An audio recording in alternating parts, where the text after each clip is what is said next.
Welcome to the Commercial Real Estate Podcast, powered by First National. We are at a conference center right down on the water.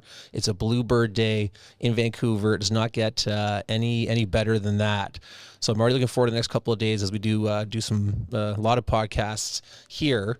But I want to welcome back Wendy Waters, Vice President, Research Services and Strategy, GWL Realty Advisors. She's been on before. She's always brought a ton of knowledge, so we're very excited to have her back on. Welcome, Wendy. All right, thank you for having me back. And welcome to Vancouver. Yeah, we see you a lot in Toronto, so it's nice to. You're not from Toronto? Yeah. I am not from Toronto. For people who do not know that, I am based in Vancouver. You're spoiled. The overarching theme today is going to be real estate strategy in uncertain times. That does beg a date stamp. It is April 22nd as we sit here at the conference. Date stamps are particularly important these days for these kinds of recordings because by this afternoon, it could be a completely different landscape. But at least April 22nd, this is the sharpest view we've got on the matter. But Wendy, do you want to kind of set the stage on who you are and the size and scope of your operation? Yeah, so I lead the Research Services and Strategy team. We are part of portfolio management, client services. The portfolios that GWL Realty Advisors manages, it's about $18 billion worth across the four main asset classes, so office, industrial, grocery-anchored retail, and multi-residential rental, which I think we'll talk a little bit more about today. We're owned by Canada Life, for people who don't know that. So one of our clients that we manage for is Canada Life, our parent. We also have some open-ended segregated funds, which are mostly for investment of institutional clients, so in smaller institutions, even bigger institutions that just want a piece in a larger open-ended fund. And then we have some third-party pension fund clients as well that we manage for. 18 billion approximately, mostly in Canada. We have a small amount in the United States for Canada Life that we invest for them there. Development and asset class mix? Yeah, so we do development as well. So we do everything from, development, asset management, property management, portfolio strategy. So development right now is primarily in the multi-residential rental sector, but we recently finished the Vancouver Centre 2 office building, and we also have an industrial project that should get underway soon in Alberta, and one that recently finished in the GTA. And then it's evenly split across the different asset groups. So what's the portfolio makeup? It's not evenly split. It used to be heavier office. Over time, we've diversified more across industrial and residential. And right now, there's a strong growth appetite for the grocery-anchored retail as we look into... Retail is hot. We've said that on this podcast before. And we're not, we don't do the big, super regional type shopping centers. It's grocery anchored. It's oriented towards where people live. In these more uncertain times, there's things you can count on. One of them is that people will still go grocery shopping. Buy liquor. Yeah, we often have liquor stores, in some cases cannabis stores, at our grocery anchored shopping centers as well. Yes. It's funny to think that just, 5-6 years ago, when you saw one of those on a rent roll, it was, a bit of an issue you had to deal with from a finance perspective, but cannabis, no big deal now. Yeah, I remember being in the meetings originally when that came up, and originally it was also the government-run stores in BC, and so we thought, well, if we'll do a government-run liquor store, why wouldn't we do a government-run cannabis store? The covenant's pretty good, and you have some confidence that they'll manage it appropriately in terms of any kind of concerns that there was back at the time about. Yeah, the stigma is gone. Yeah. So before we get into the topic of uncertain times, how do you fit into that organization, Wendy? How do I fit in?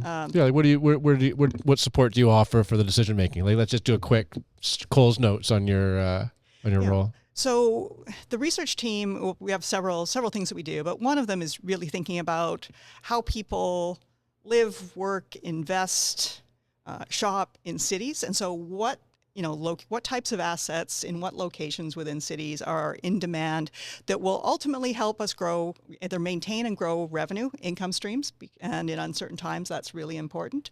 So we're thinking about economic drivers, we're thinking about demographics, so we're thinking what's driving the economy, how people are going to live in that space, what they're going to be doing for work, and that then feeds into, well, what does this mean, and what has it meant in the past for real estate returns? What do we think it's going to mean in the future for real estate performance? And we roll all of that into what different clients' needs might be. So some of them might be more focused on a steady income stream. Some might be more focused on a total return, and on what time frame. So we bring all of these things together to think about what is going to be needed. We also get involved in pre-development research. So what kind of housing, not, rental housing, unlike a condo, you don't get to just sell it on day one. You might be reselling it, so to speak, re-renting it every year for 20 years for the, we hope to obviously manage these for our clients over the long term. So thinking about, well, what's going to drive renters to want to live in this location today, but what about in 5 years, in 10 years, in 20 years when it's not a brand new building? Is it still going to be relevant? So we get involved in those questions. And those same questions can be asked of existing assets. What's going to make people want to work there, not just tomorrow, but work in that office building in 5 years or 10 years? What's going to make that industrial asset relevant in 5 or 10 years as well as today? So those types of questions. That's going to be the tougher part of the job, trying to forecast out 20 years. That's a bit of a task. Yeah, we don't generally forecast out that far, but it's more in the trends. thinking about the trends and thinking about, what are things that don't change, or what are things we can count on, and that's where that longer term view is. On the short term view, there are things we can start to look at as what tends to drive rents higher or the economy up, down, and we can sometimes do some shorter term forecasts for our clients. So as segue, can I ask a stupid question? There's First time ever on the podcast. Yeah, first time ever. There are rarely stupid questions. I may not have the answer, and you may make me look stupid. Thanks, Adam. Appreciate that. There are no stupid questions. Real estate is we've just talked about the trends and the duration of needing to look 5, 10, 15, 20 years. Obviously, we're in a very acute, turbulent environment. Election in the middle of an election. That'll be done shortly. And then obviously all the stuff that's going on a geopolitical scale, which, unfortunately, politicians have, particularly in the U.S., a 4-year lifespan, at least in this case. This is all short-term challenges. So do you not just kind of sit on your hands and wait it out and everything will be fine going forward? Well, I would say, no, there's always, I think, big economic and social structural changes happening. It could be to demographics and can be to world trade, geopolitics, what's driving decision making. So right now, obviously, over the last, I think Trump is 90 days in, plus or minus. So over the last 90 days, it's been very easy to see him as the driver of change, but he's also reacting to a lot of geopolitical shifts that have been happening. Obviously, China rising from the late 90s, early 2000s to today in terms of its size, the social and demographic changes there, and now it's basically a shrinking country demographically. So there's, but it's also, a huge manufacturing power. So there's pieces that he's reacting to that would still be there no matter who is in that president's chair that they would need to be reacting to. I'm sure all of your listeners have views as to how well he's managing some of this and what decisions he's making, but challenges, concerns about globalization, some deglobalization was happening before Trump came in. You look at Brexit, that was a reaction to just, some people not being comfortable with an integrated world. And there's been that reaction in the U.S. as well. The Democrats have been a bit more protectionist over the last number of We've seen a shift in Canada to that slightly. Yeah, I think a slight shift in Canada. I think because Canada's a smaller trading country, you can only be so concerned about international ties and still have a functioning country. So that's certainly managed it. But yeah, you certainly do hear a backlash against some of the international trends that have been driving Canadian economic growth. Well, to that point, I read something recently that would take Canada approximately 15 years to replace all the U.S. trade. If that was our goal, I'm not taking a position on it here publicly, but if you were to replace it, it'll take 15 years, which could be 4 presidents from now. That's the, the reality of it. The short-term turmoil, real estate is not very well equipped to respond and turn on a dime to anything. No, I mean, real estate, you're investing for the long term, and that's some of what my team looks at is, start with like economic regions that are going to do well during these times, whatever is going to come at us with the geopolitical changes. And we can talk about that in a second, as well as, what asset classes are well positioned within a metro area to do well, no matter what is going on. And back to your statement about changing away from U.S. trade, that's obviously not realistic at all. We're connected. It's close by. The energy sector out of Alberta, the oil, that is completely integrated into the PADD 2 Midwest refinery system, which is designed for Canadian heavy oil. They go north-south. It goes, as so many things go north-south. We're sitting here in the Vancouver harbor. 80% of the trade that goes through here goes not to the U.S., it goes to international destinations. So you can look at a place like this, well, it is more outward looking, because, trade with the U.S. goes north-south and tends to go on a truck or a train, not nearly as much goes by ship. But that's one of the, as we look at, what we can count on going forward, you look at what the power of this port, which is I think it's one of the most diversified in North America in terms of the diversity of cargo that it carries, and then also its international destinations. They're hard to ignore that we could drive to the U.S. in a very short period of time from where we're sitting right now. Yes, you could be in the United States in an hour in your car, depending on traffic, obviously, and depending on the wait at the border. But yes, you could be there in an hour. They may not let you in, Adam. So why don't we talk about some of the locations? I'm struggling with the real estate as a long-term investment. We have sort of short-term uncertainty. And so maybe just how is your research sort of marry those two together? If you had to provide some sort of opinion on where we should be putting our money or not putting our money, what does your research suggest? Well, there's been some changes that have happened, in terms of how you balance out a portfolio in terms of what the research strategy says. So we'll get to that. The first thing we look at is, well, what do you know? People, we mentioned earlier, people are going to eat grocery anchored shopping as long as it's surrounded by, good demographics, ideally growing population. So maybe there's, more housing coming in the area. There's growing families. That's really good for grocery anchored retail. So we know people are going to need to eat. We know they're going to need a place to live. We know housing's expensive in Canada, so rental is going to be an important part of Canadian cities. We also know we're going to need a lot of newcomers to Canada because of our aging population, the need for the tax base, the need for the healthcare workers, the need for the economic growth. And so when people arrive, they typically rent. So we know we're going to need rental housing. So those are two things we can count on beyond the uncertainty. Obviously, if people need to eat and shop, they're going to need all those goods need to get stored somewhere. Industrial, small bay industrial, great for small businesses and people, innovating and trying new things. So industrial looks good. And then office, we follow this, believing there is a back to the office. Office is still going to be relevant for the long term. It doesn't mean every office building will. And now there's much more of that hospitality, amenitized demand from office tenants and the people who work in office spaces. So not every office building, but we do believe in office as well. And that gets to, what's the shift, for the 2010s, so about 2019, 2020, until we hit the pandemic. MSCI did this analysis that looked at what drove your portfolio returns and best sort of risk mitigated returns. And they initially, back in that period, it was about half and half your specific asset selection and management versus your asset type and region. So what kind of geographic and asset type? So say GTA industrial or versus a specific GTA industrial asset. Well, during COVID, it didn't matter what industrial you had, as you know, and even to some extent residential, returns were fantastic. So now, since COVID ended, so say since 23, 24, we're going back into that asset selection, which asset you have in which region, even micro region, is going to it appears it will matter more. So it used to be about 50-50. Now it might be, and then it went much more skewed towards what, if you own the right asset class, like lots of it heavy weighted to industrial, your portfolio did better. If you were less weighted to industrial, your portfolio did worse. And it didn't matter as much which one. Now it's going to matter which asset. So that's where now the research is okay. There's going to be flight to quality. There's a little bit more vacancy in most asset classes. Where are the tenants, the rent payers, the sources of the revenue going to come from? Which are the assets they're going to choose across all the asset types? Are there have and have nots, geographically speaking, in Canada?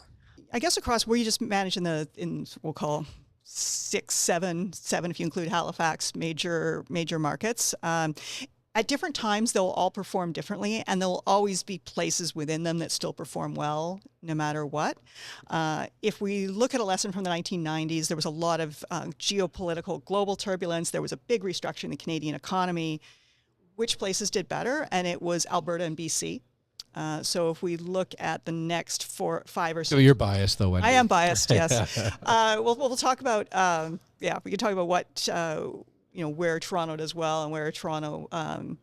We don't want to talk about Toronto. Keep going. Anyway, No, we do. during the early 90s, I think any of your listeners that were around or have looked back to see Toronto real estate challenges, especially in the office markets, but across everything. The early 90s in the GTA were a challenge because it is the center of Canada's economy. There was a major restructuring going on. The West had resources that the world needed. There was less dependence. If you look at the early 90s, there was the free trade agreement came in, the GST came in. There was a couple other things which I'm now forgetting. The Canadian dollar is worth 63 cents, by the way. There was, so things were expensive. There was some inflation, I believe. But because of the free trade agreement, that was a big one because it meant that companies no longer had to have a head office in Canada in order to do business in Canada. You could just, I think Gillette was a good example. You can just ship razors from the U.S. into Canada. You don't need to operate. So there was a restructuring of the Southwest Ontario economy, which hit Toronto a little harder. The world still needed oil and lumber and, more resource-oriented and so that was some of the resilience of the West. And if we think right now, well, what's the world going to need? The rare earth elements that are in Canada, and they're across Canada, the Canadian Shield in Ontario and Quebec, they're in BC and Alberta as well. So there's the existing ones we're used to, but I think it's germanium. China's cut off the U.S. from getting their germanium, so the U.S.'s other source is British Columbia, for example. So there's going to be some, that's now a small part of exports, but there's going to be that continued demand. So that's where there may be some resiliency that we can learn from, as well as, lessons from 2008. Here's where Toronto does really well. A large cluster that's hard to move, financial services in Toronto. One of the world's biggest financial services clusters. Even if there's some changes, you still need banking services. The world needs banking services. Canada needs stable banking services. There's an area where I think that sector should be resilient, if not an outperformer, but it's certainly resilient. Because you can't pack up and move the Canadian banking sector either from Toronto to some other part of Canada or even to some other part of the world in any kind of a quick. Well, it did happen in Montreal to Toronto in the 70s, right? But it took quite a while to happen. Yeah, it did take a while, and that's a good lesson of being careful about what yes, things can that type of cluster can move over time, and there was a reason to move it because there was uncertainty about the future of Quebec at that time. And there's still a large financial cluster in Quebec, which still, it's still there. That's still There's no longer the head of Canada. Yeah. It's no longer the head of Canada because there was of the uncertainty. But yeah, and so it doesn't mean you don't want to take it for granted. That is a good lesson, but it's not going to change in 5 years, as you say it. Mid 70s to probably the 1990s, 20-year process. Don't worry, Aaron. You'll be retired over 20 years. So, I want to go to demographics. But before we go there, let's talk about just development. I think the uncertainty, the tariffs, the geopolitical noise, as you've alluded to, that a lot of that has been sort of building, but I think it's come to a I don't know, at a very acute moment these days. I think that's impacting development the most in our industry. What is your research suggesting, and how does that play itself out, do you think? Well, certainly it's the uncertainty is affecting the for ownership market. So we're not seeing as many condominium starts. There was an article in one of the newspapers today just talking about how it's effectively dead. Like the Urbanation reports have showed 2024 was the worst year on record, and like a 40-year low. Yeah, like just insane numbers. Yeah, so we're definitely seeing lower starts on the condo side, lower starts overall. A little bit less out here, but I think some of that is it's just on a lag because it takes so long to get permits. There's some projects that are still moving forward, but yeah, starts are starting to drop quite considerably, and there's as you two would be able to speak better than me. When you get to the rental side, there's just the ability to find finance. Now, I am hearing that for experienced rental developers, there is good low-cost financing available, but there's still the rest of the capital stack to pull. To pull through on. And then in most markets, we certainly had some new completions. So there's the rents at the very top of the market the rent growth rate is lower, or if not, they've softened. If you look at the if you go to rentals.ca and look at their reports, you can see that for month after month, quarter after quarter, we were seeing an annualized rent growth of like 10%, which was not sustainable. Yeah. And now it's come down. Purpose-built rental in the rentals.ca is not off nearly as much as the condo rental, which makes sense, both probably because it didn't get pushed as much, but also that renters see value in being in purpose-built rental. Yeah, and professional management, right? I think it makes a big difference. Are there any impact or significant impact of the tariffs on the development cost? Like, are we seeing budgets impacted by the tariff challenges? I know the tariffs change every day, so it's tough to really pinpoint. But what do you think? Yeah, what I'm hearing is modestly, yes. Obviously, part of the reason is things change. I'm hearing, depending on what you're sourcing and from where, there's only certain things coming out of and it's more the counter tariffs that are a concern than the tariffs, but there are certain components that I think someone gave me the example of an electrical box. The steel and aluminum to make it gets tariffed on the way down to the U.S. They only get made in the U.S. and they have to come back here. And if hopefully Canada doesn't put a counter tariff on it, but we're still subject to the cost of that tariff on the original raw materials that went from Canada down. Yeah, a lot of the machinery gets parts or pieces of put together from whether it goes down there and comes back or down there and comes up. It depends, right? Exactly. So I'm hearing a few percentage points. Certainly, there's a lot of contingencies being put in for this.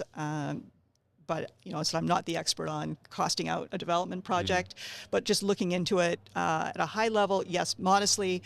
Also hearing from other companies, so other people I'm talking to in the industry, a big trend toward trying to source not from the U.S. for anything they can, and if they can get something as cheap out of Europe or out of Asia directly, then that is obviously the way you go. Whether it's all the appliances for your project, a lot of those get made, say in South Korea, that area, you could just. They can just come in on a ship. They come right there. They're in that ship right there. They're going to show up right there around the corner from where we're sitting. And then you don't need, obviously it can be less dependent on the North American volatility and trade and concerns just for the certainty of pricing. And it's the uncertainty that's a challenge. Probably when you're lending, you're asking what kind of a contingency they're putting in there. And that means you've just got to have that much more room. And experience and deep pockets and all the rest of it. Well, if we just examine those two headwinds, softening rents and some level of increased construction cost, does that put projects into a red light or a green light if you're looking at launching something in the next 12 months? Well, I think it all depends on what assumptions you bought the land at, what assumptions you started at. So there are other groups, developers who I talk to about what their rent assumptions are, and I would say those are aggressive, even if you had a magic wand and could open today. Whereas others bought land assuming, maybe a few years back, or they're intensifying a site, and your rental assumptions don't have to be as aggressive. So is it going to slow some down? Potentially, but also we're hearing now, we don't know, when we're recording this, we don't know who won the election, but both major parties were talking about getting the major development cost charges off of housing. So you think about, well, rents, what rental assumptions you can make 2, 3, 4, 5 years out might have to come down. But if you can get rid of some of the taxes and development charges that would otherwise be put on your project, now you've got the room to manage that. So some of that is going to be about those kinds of costs. What's your lending rate going to be? That can impact. A little volatile these days. There's a little volatile. There's a lot of volatility, but certainly for a while, as we said, rents were going up, at a level that was not sustainable in terms of just ability to pay. And then we were able to get a lot of both rental and condo, we as Canada, under construction and completed. And so now there's enough stock out there that there's not even a need for somebody who has the income to pay top of the market rents if they don't want to. So where did the CMHC's 3.1 million number come from if all of a sudden we feel to be reaching equilibrium? Well, we're not each reaching, they're wanting to get affordability back to 1990s levels with that number. We are nowhere near 1990s levels of affordability. So there's massive pent-up demand. Our numbers are somewhere around 100 to 130,000 units in Vancouver, 230,000 in Toronto of pent-up demand for purpose-built rental housing, but that's not at any rent.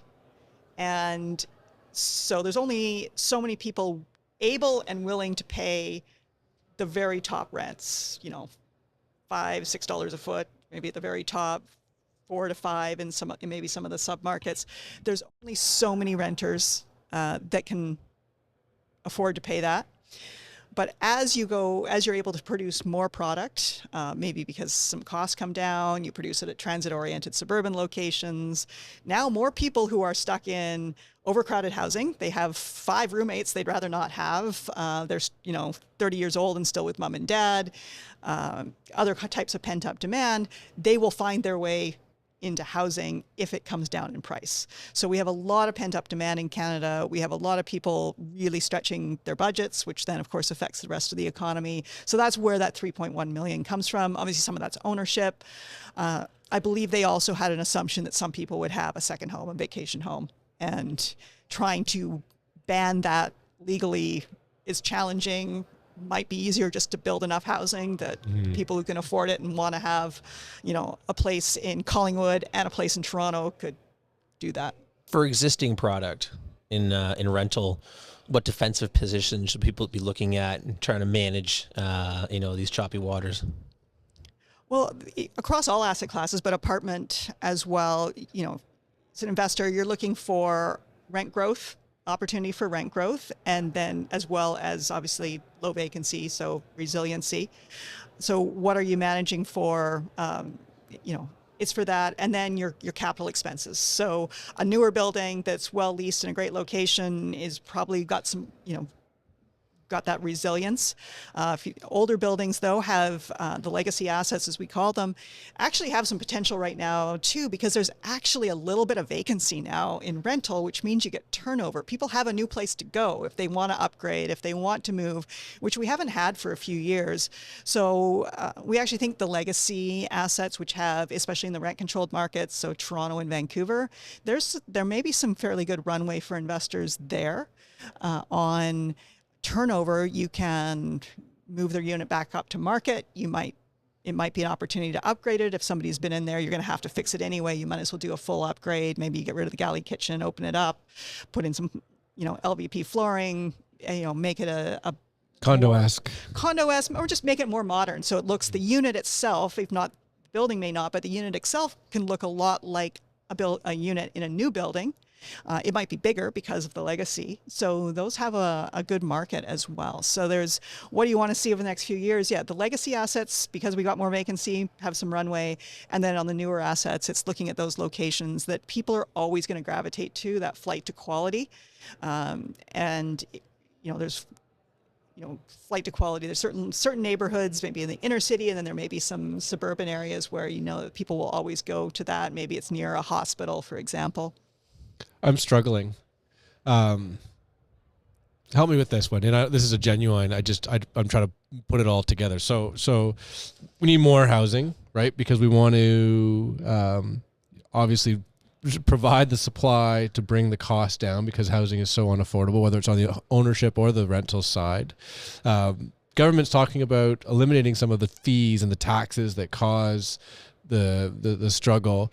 The big one, though, of course, that is the variable that's included in all this is the land pricing. And I think part of the challenge, of course, is that land's been so aggressively bid on that's putting a lot of the squeeze on returns. But then the psyche, like the human environment of our human sort of nature of many of our developer clients and your company is that you buy the land at a premium at the price that's the sort of the maximum to win the deal, and then therefore you're going to charge the highest possible rent to make the math add up.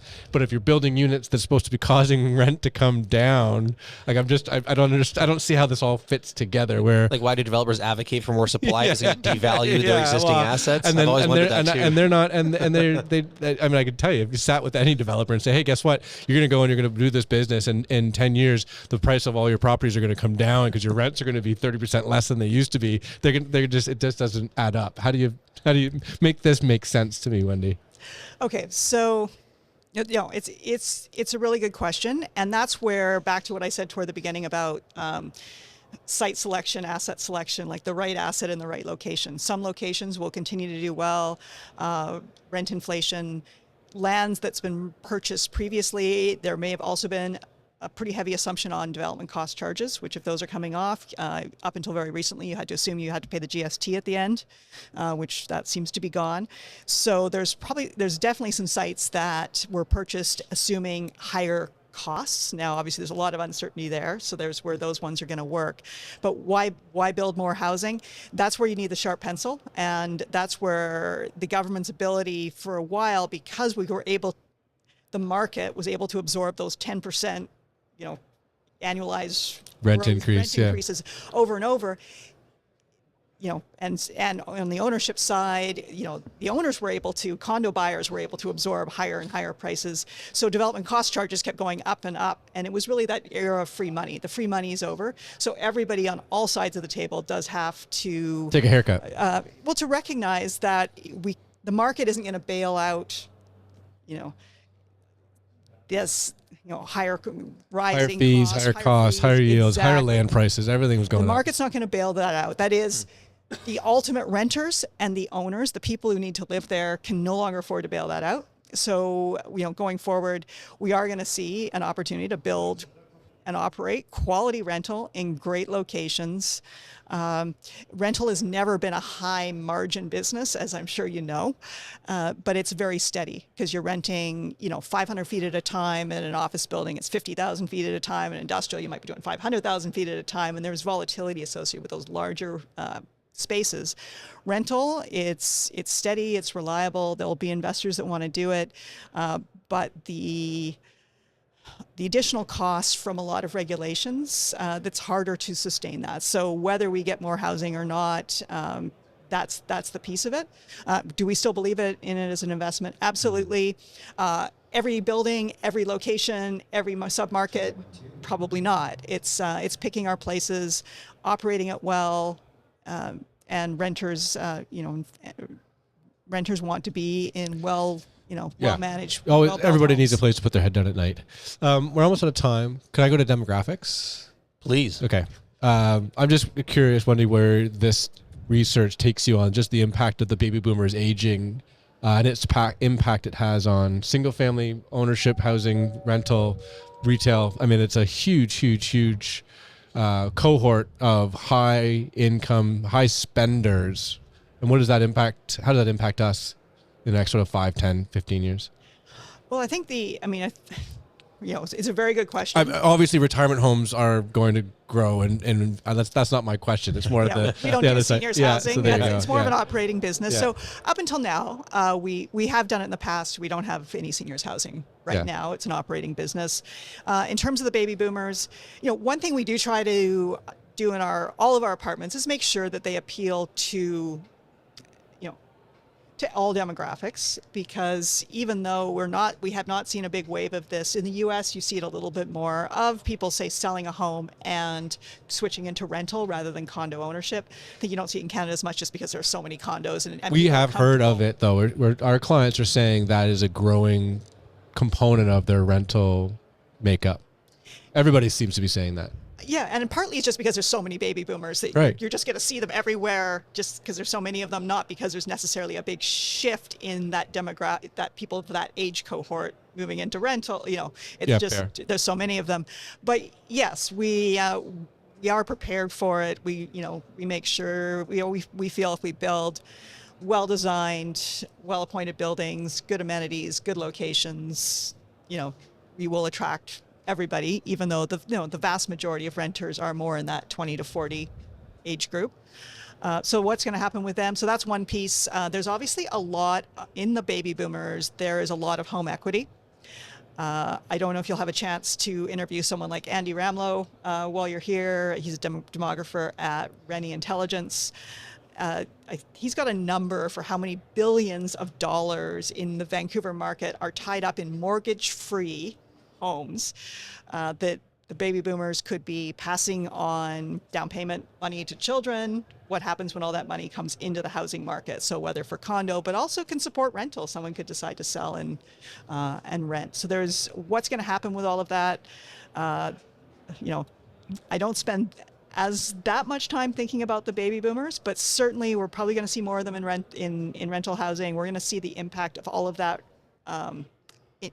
wealth in the housing markets for the next generation or even 2 generations down, which is probably a concern given how many newcomers are coming to Canada, and to make sure that we're not discriminating as much between people who were born here of parents who bought a home versus have arrived here recently. So I think that is going to be something for Canada to figure out policy-wise.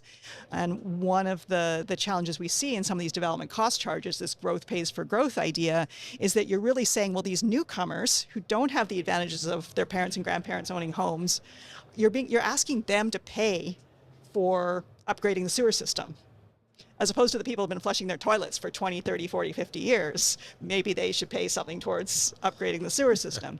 So that is something we need to think about, and that, how we fund. Do you imagine your tax rate was based on the number of years you've lived in their city or lived in Canada?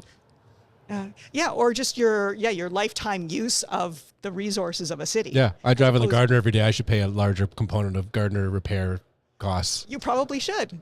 Yeah, I probably should. Don't say that. Yeah, I don't want to get to that kind of policy and my views on congestion charging and toll roads. But we probably agree with you. Most of us sit in traffic for hours a day. I think that's it. Wendy, thanks as always for coming on. We know we're going to have you back on, so this is not the end of our conversation. We will see you again. Next conversation is congestion management. Yeah. Okay, I do want to get into that. And we can talk about that in Vancouver or Toronto. There's no bad destination that wouldn't be very relevant, right? Yeah. We'll mention our friends in Regina. That's a 10-minute drive no matter where you go in the city.